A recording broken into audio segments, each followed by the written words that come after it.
Fala cervejeiros, cervejeiras e também os futuros cervejeiros e cervejeiras, muito bem-vindos aqui a mais um vídeo do nosso canal da Acerva no YouTube. A gente está dando sequência naquela série que a gente fez aí sobre a produção de cerveja, desde lá da parte de insumos, equipamentos, e no último vídeo a gente falou sobre o dia de braçagem em si, né? E a gente finalizou na hora que a gente colocava a nossa cerveja, o nosso mosto no fermentador. Então hoje a gente vai dar sequência nesse nosso vídeo aqui falando sobre a fermentação em si. A gente quis deixar isso separado num vídeo exclusivo para isso, porque na minha opinião e na opinião da maioria dos cervejeiros aí de longa data, mais experientes, a fermentação é a parte mais importante da cerveja. Então entre os cervejeiros aí a gente até é meio claro isso, de que a gente pode até às vezes ter um dia de braçagem, uma mostura, às vezes com algum probleminha, alguma rampa que não bateu como a gente esperava, mas se a gente tiver um bom cuidado na fermentação, vai sim sair cerveja boa, tá? Então a gente vai aqui trazer algumas desses pontos aí cruciais para vocês conseguirem terem uma boa fermentação e não cair no conto aí às vezes de uma receitinha errada ou de achar que se colocar pouquinho o fermento vai funcionar, tá? Então vamos lá aos cuidados que a gente precisa ter. Então, primeiro ponto, cara, a gente colocou o nosso mosto no fermentador, né? A primeira coisa que muita gente faz errado é colocar a levedura já direto ali no mosto, às vezes o mosto muito quente, tá? Então o principal cuidado que a gente tem que ter é tentar resfriar o mosto o mais próximo possível da temperatura de fermentação, tá? Então as leveduras ales aí, elas trabalham basicamente entre 17 a 22 graus, a maioria funciona muito bem a 18 graus, então a gente tem que cuidar para não, às vezes tu conseguiu resfriar o teu mosto só até 30 graus e já quer colocar a levedura. Eu não recomendo isso, tá?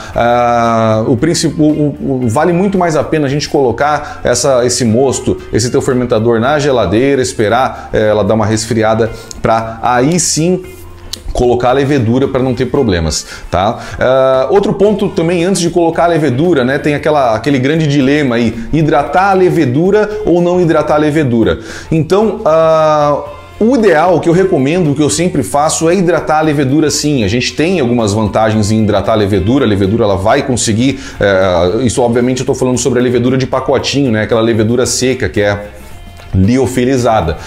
Então a gente consegue simplesmente pegar aí 100 ml de água a 30, 35 graus, colocar ela para hidratar ali, 20 minutinhos, meia hora ela está hidratada e ela consegue estar mais saudável para entrar no mosto, tá?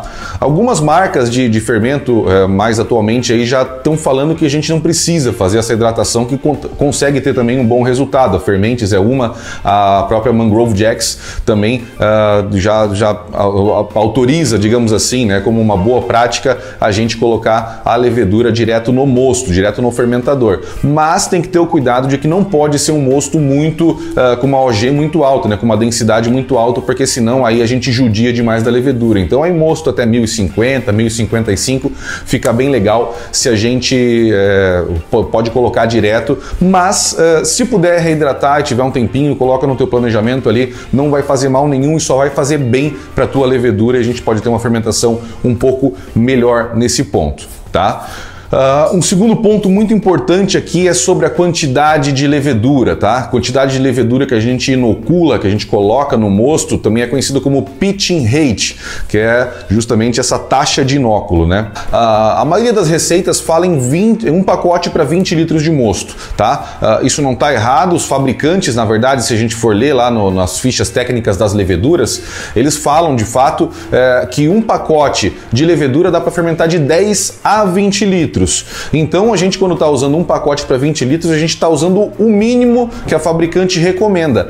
Mas a gente também tem um detalhe importante, que se a gente puxar algumas bibliografias, alguns estudos melhores, né, sobre fermentação, a gente precisaria até bem mais do que um pacote para 20 litros. Então vamos pelo menos tentar assim, não usar menos de um pacote para cada 20 litros. Então se tu for fazer 30 litros, porque o teu equipamento até aceita essa quantidade, a minha recomendação é que não tente usar um pacote para fermentar 30 litros, tá? Vai sair cerveja no final, vai, mas tu tem uma chance de ter problemas de fermentação bem grande. Então, a gente vai falar daqui a pouquinho sobre underpitching, que é baixa quantidade de levedura, mas tentem não fazer isso, tá, galera? Para evitar problemas, então, para ter uma fermentação saudável, no mínimo um pacote para 20 litros, tá? Se for fazer 30, o ideal é que use 2 pacotes, até um pouquinho mais, vocês vão ver que vai ter uma fermentação bem melhor, tá? E se for fazer alguma cerveja com levedura lager, né?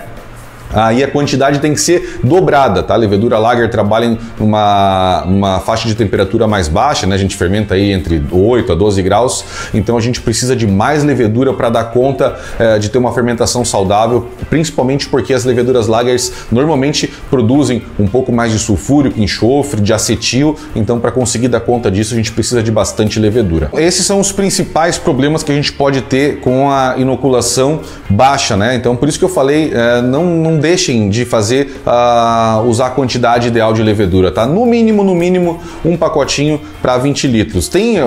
Não vou aqui me estender, né, para falar sobre cálculo de levedura e tal, mas se vocês quiserem dar uma olhada mais a fundo nisso, dar uma pesquisada, vale a pena para vocês verem que eu não estou brincando quando fala aí que para não reduzir a quantidade de, no mínimo, um pacote para 20 litros, tá?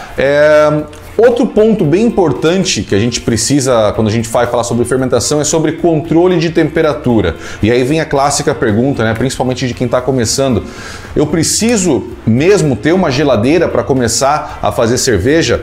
E, cara, a minha resposta é de que, assim, precisar não precisa. Mas se tu não tem uma geladeira nesse primeiro momento para começar, esse tem que ser o teu primeiro upgrade, a tua primeira aquisição para tu começar a ter uma fermentação de uma qualidade melhor, tá? Caso tu não tenha uma geladeira com controlador de temperatura, pelo menos tenta achar uma caixa térmica, um isopor aí, para poder colocar algumas garrafas de gelo ali durante a fermentação, para tentar manter uma temperatura um pouco mais estável, um pouco mais baixa, principalmente se tu for de uma região aí que seja mais quente, ou se for fazer cerveja no verão, né, onde a gente tem aí temperaturas tranquilamente em algumas regiões passando de 30, 35, já quase batendo 40 graus, então isso não é bom para a levedura, tá?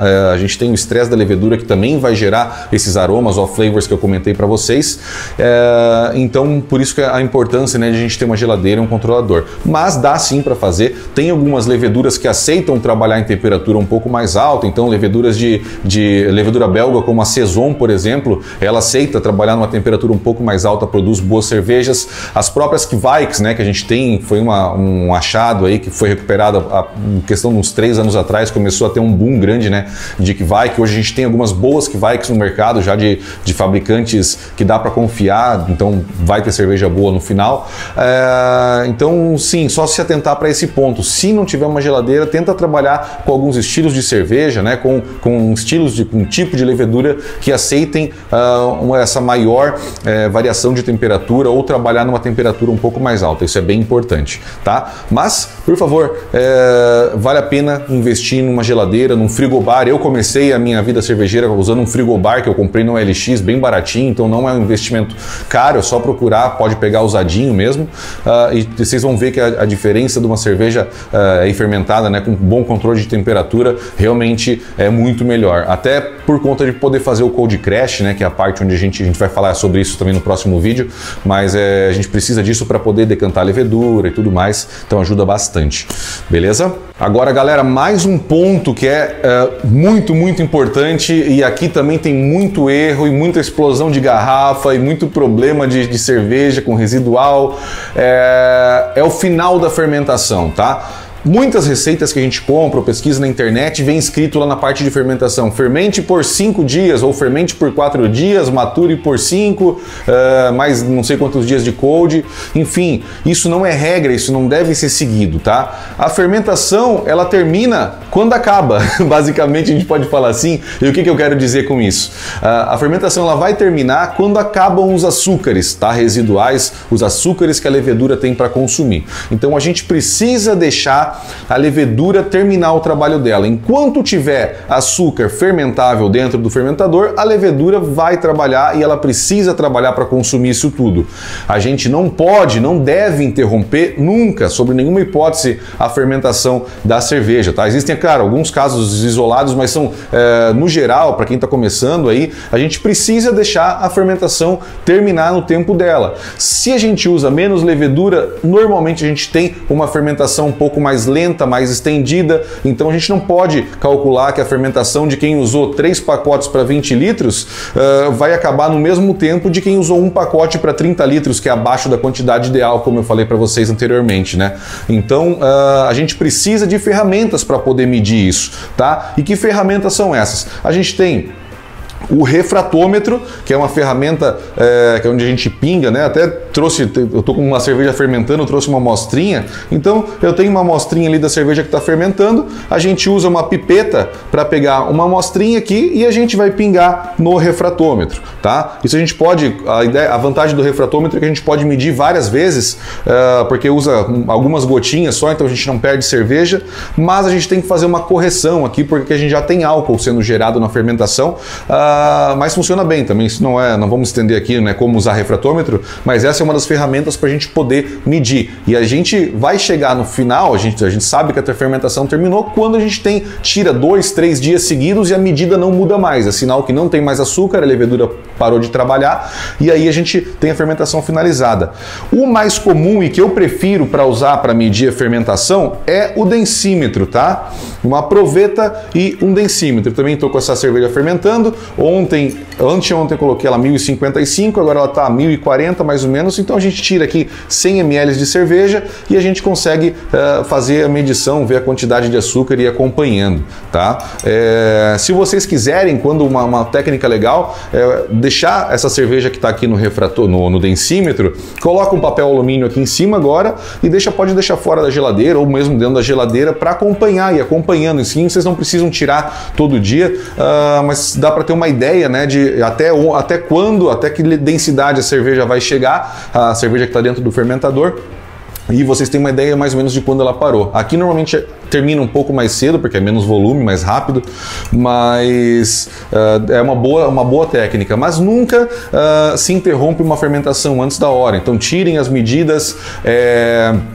Usem sempre essa questão, né, de tirar 2, 3 dias seguidos, ou tira num dia, dá um intervalo de mais um dia, tira de novo. Se tiver estabilizada, né, mesmo FG, aí é sinal de que a nossa fermentação acabou, tá? Isso é muito importante. Se a gente interrompe uma fermentação no meio do caminho, a gente pode ter açúcar residual ali que vai terminar de refermentar na garrafa, e é onde a gente gera as garrafas bomba ou cerveja com supercarbonatação. Isso é bem perigoso, tá, galera? Então a gente não pode, quando a gente fala quando trabalha com pressão, com carbonatação, a gente tem que ter esse cuidado, né? Até porque a gente não quer também jogar nossa cerveja, ver nosso líquido precioso ali explodindo garrafa depois na hora que for fazer o priming, tá? A gente vai falar sobre isso também mais pra frente, como é que faz priming, enfim, mas isso aqui é a importância de deixar a fermentação finalizar mesmo e garantir que tenha finalizado, tá? Depois desse ponto aqui que a fermentação finalizou, a gente vai para maturação, tá? Mas esse é assunto para o nosso próximo vídeo, onde a gente vai ter algumas dicas importantes aí e da importância da maturação para nossa cerveja. Espero que vocês tenham gostado e não esqueçam, né? Não vacilem com quantidade de levedura nem com temperatura, porque isso ajuda muito na qualidade da cerveja final. Beleza? Espero que tenham gostado. Não esquece de deixar o like, compartilhar, se inscrever no canal aqui da Serva e mandar para quem está querendo começar a fazer cerveja ou estudar um pouquinho mais aí, beleza? Obrigado, galera. Até!